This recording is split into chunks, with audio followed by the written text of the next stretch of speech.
Profiter de l'été quand tout le monde est parti. C'est bien ceux qui partent en vacances. Alors, ils vont pouvoir s'amuser, avoir du temps pour lire des bouquins, se documenter, etc. Et aussi profiter, nager un petit peu à la mer, voilà, faire un peu de rando en montagne. Mais ceux qui restent, quel est l'avantage pour vous? L'avantage, c'est de pouvoir profiter de plein de choses, notamment, par exemple, à Paris, les Parisiens.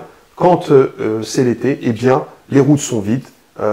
Les cafés, il y a une bonne ambiance, il fait beau et c'est le moment de profiter. D'ailleurs, moi je me rappelle d'un de mes collègues, il ne prenait jamais ses vacances juillet-août. Pourquoi? Parce qu'il y avait tellement d'autres collègues qui partaient que l'entreprise elle était calme, l'activité était calme, il aimait bien travailler en juillet-août. Donc, c'est un moment qui est important, juillet-août, pour les gens qui ne partent pas, parce que comme il y a un climat qui est plus apaisé, notamment parce qu'il fait beau, et deuxièmement parce que les gens sont partis, c'est un moment où on peut se retrouver, on est moins sujet à des sollicitations, ni au boulot, ni dans l'entourage. Alors c'est profiter de ces instants de calme, de baisse d'intensité pour pouvoir se recentrer sur soi-même, mieux se retrouver, profiter pour faire des activités sportives et surtout profiter pour faire des activités intellectuelles. Et quand je parle intellectuelles, des vraies activités intellectuelles, pas regarder des films et dire que c'est une activité intellectuelle, pas lire une bande dessinée et dire que c'est une activité intellectuelle.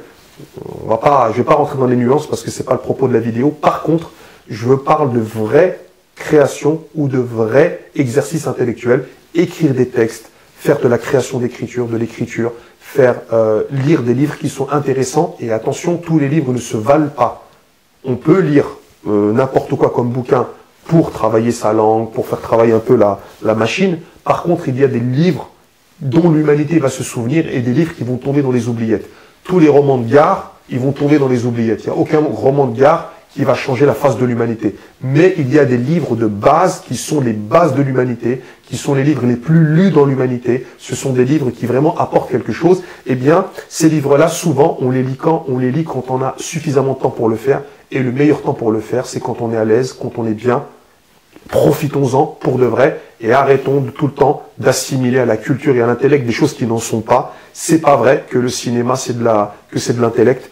Il y a de la culture, bien sûr, c'est un objet culturel, mais si on regarde pas de film dans sa vie, si on n'écoute pas de musique dans sa vie, mais qu'on a lu un certain nombre de livres, et ces livres-là, c'est pas n'importe quel bouquin, eh bien, je peux vous garantir que vous mourrez pas moins bien que les autres. Au contraire, vous aurez fait bien fonctionner le cerveau et tous les aspects du cerveau. Et ça, c'est important. C'est ce que je voulais vous dire dans cette vidéo. Si vous êtes d'accord, c'est bien. Si vous n'êtes pas d'accord, c'est bien. Dites-le dans les commentaires. Et un petit clic sur l'abonnement à la chaîne YouTube et un petit like.